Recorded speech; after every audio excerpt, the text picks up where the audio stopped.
बिस्मिल्लाहिर्रहमानिर्रहीम। अस्सलाम वालेकुम। आज की इस वीडियो में ट्राउज़र में फ्रंट प्लेन और साइडों में इलास्टिक लगाने का तरीका सीखेंगे। तो अगर आप मेरे चैनल पे नए हैं तो चैनल को सब्सक्राइब कीजिए और अगर वीडियो पसंद आए तो लाइक ज़रूर कीजिएगा।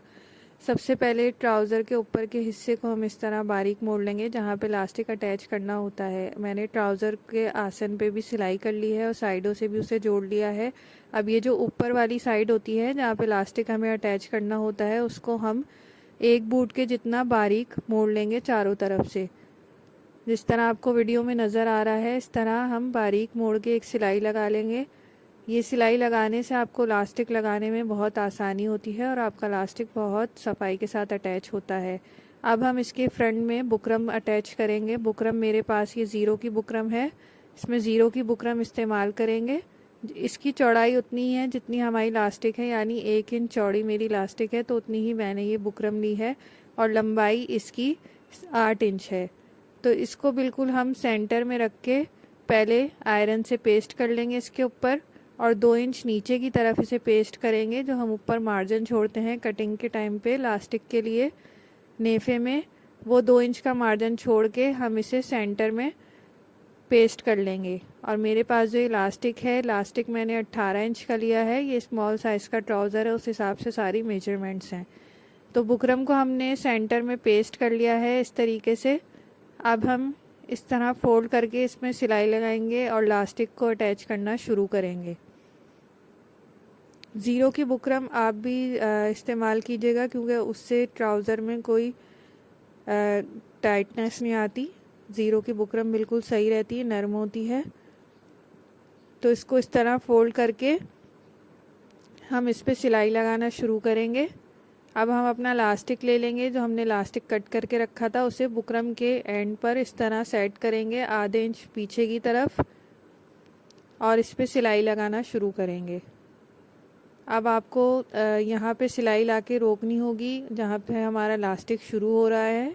आधे इंच इलास्टिक को पीछे की तरफ लेते हुए हम इस तरह सिलाई लगाएंगे और 3-4 दफ़ा हमें सिलाइयाँ लगानी होंगी ताकि जब हम इलास्टिक को खींच कर सिलाई करें तो हमारा इलास्टिक ना निकले। तो इस तरह से 4 दफ़ा सिलाई करके अब हम आगे की तरफ आ जाएंगे और सिलाई लगाते चले जाएंगे। सिलाई हमें कपड़े पे लगानी है, इलास्टिक पे नहीं लगानी, इस बात का ध्यान रखना है। इलास्टिक को आगे की तरफ खींच लेंगे अगर आपका इलास्टिक कम पड़ने लगे। इस तरह से खींच के हमें सिलाई लगानी है। बहुत आसान तरीका है और इस वाले ट्राउज़र में बहुत स्मार्ट लुक आता है जो फ्रंट से प्लेन होता है और साइडों में हम इसके इलास्टिक लगाते हैं।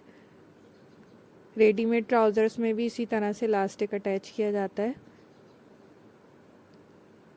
इलास्टिक को आगे की तरफ खींचते हुए हम इसी तरह से उसे अटैच करते चले जाएंगे और सिलाई लगाते चले जाएंगे।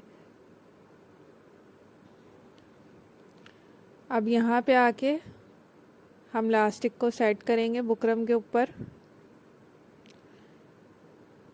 बुकरम से आधे इंच आगे की तरफ, आधा इंच इलास्टिक हम आगे की तरफ रखेंगे और उस पर सिलाई लगा के 3-4 दफ़ा उसे जोड़ लेंगे बुकरम के साथ।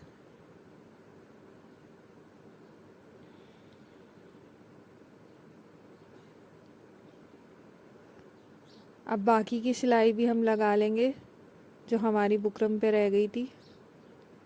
तो ये देखें इलास्टिक इसमें लग चुका है। अब हम इसे चारों तरफ से अच्छी तरह खींच के एडजस्ट कर लेंगे कि इलास्टिक किसी तरफ कम या ज़्यादा ना हो।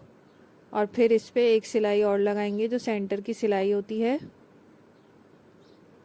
इस सिलाई को हम खींच के लगाते हैं। जिस तरह इलास्टिक को जितना आप खींच सकते हैं उतना खींच के इस पे सिलाई लगाते चले जाएं। बुकरम हमने सेंटर में 8 इंच की लगाई थी और जो साइडों में इलास्टिक अटैच किया है वो 18 इंच का अटैच किया है। ये मीडियम से स्मॉल साइज़ में अगर आप ट्राउज़र सी रहे हैं तो उसमें आप बुकरम और इलास्टिक की यही मेजरमेंट रख सकते हैं और अगर लार्ज कर रहे हैं तो फिर आप इसमें 2-3 इंच एक्स्ट्रा ऐड कर लें। इसी तरह से खींच के हम पूरी सिलाई लगा लेंगे।